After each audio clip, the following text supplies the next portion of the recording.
Okay, so this is just a very quick reminder, since we've been doing so much graphing, of a topic that you did back in geometry, parallel and perpendicular lines.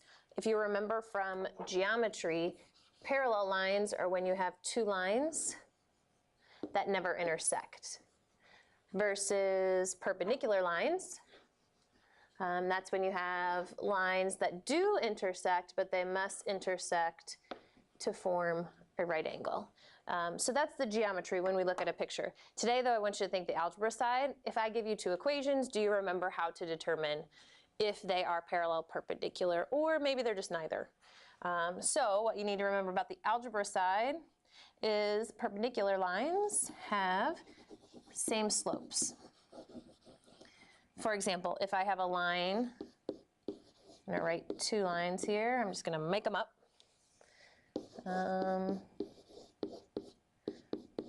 Plus 10. So these two lines, that first line, remember its start point will be at 0, -5, and it's going to be stair-stepping up 3 over 1, up 3 over 1, up 3 over 1.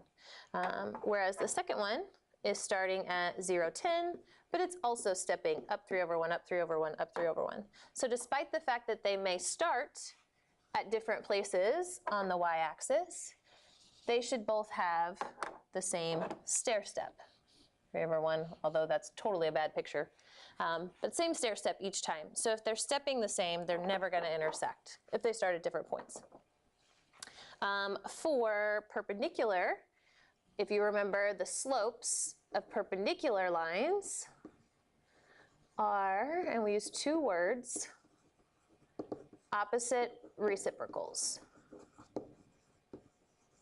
So, for example, if I keep that first line the same, y equals positive 3x minus 5, where we said we're starting at 0, -5, and stepping up 1 over 3, 1 over 3, 1 over 3. In order to be perpendicular, the opposite reciprocal of the slope, remember the slope was 3 over 1, the opposite reciprocal of that, opposite means change the sign, so I'm going to make this negative since that was positive, and reciprocal means flip the fraction. So instead of 3 over 1, we're 1 over 3. And then you can always pick any y-intercept that you want. If you're just making up two lines, you can pick anything you want. So I'm going to say -7. So those lines, if I were to graph them, would form a right angle. Okay, so parallel, same slope. Perpendicular, slopes are opposite reciprocals. So let's say I give you two lines, and I want you to decide, are they parallel, perpendicular, or neither? So let me grab two lines. Let's see, what do I want to do? What do I want to do?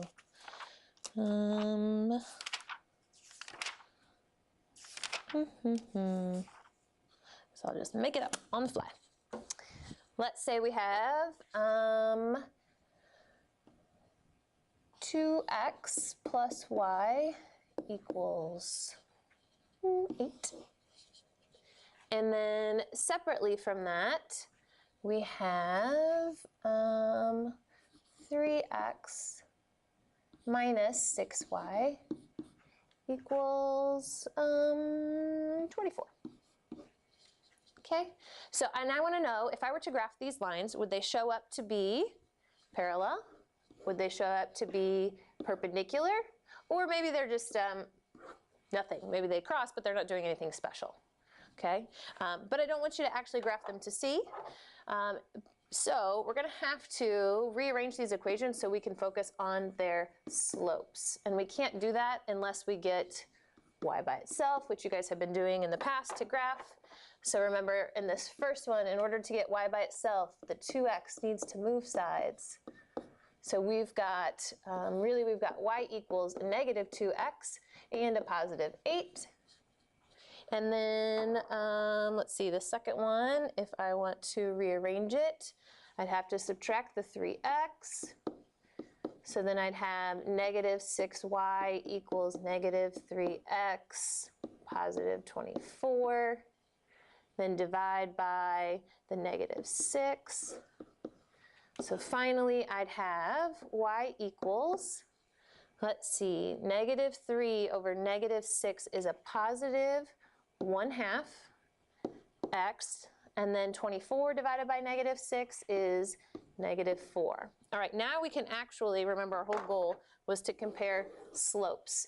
So if we're looking at these, we can see our slopes, they are opposites, and then keep in mind that 2 is the same as 2 over 1, negative. So we've got a negative 2 over 1 and a positive 1/2. Those are opposites because the signs are different, and they are reciprocals. So that means that these lines are perpendicular. Maybe you remember that symbol from geometry. So if you're going to decide if two lines are parallel, perpendicular, or neither, just get them both into slope-intercept form so you can compare. And then one more quick reminder about another type of question. Suppose I give you a line like y equals 2/5 x minus, let's put it in slope-intercept form. We'll make it simple. 2/5 x plus 4. We'll make that up. And I say, I want you to write a new line that is perpendicular to the original, and one more stipulation, goes through a certain point. So I want you to pick me a line that's perpendicular, so you know right away, in order to be perpendicular, you're going to have to do the opposite reciprocal. But I don't want you to just make up any line. I want it to specifically go through the point, let's say 12, 3. So you have to be perpendicular, you have to have that slope, and you have to go through that point. So what's the new line then? So you know your new line needs to be perpendicular, so we already said it's going to have the opposite reciprocal slope. And then to make sure that it goes through that point, we'll just put it in point form. And we'll plug in that point.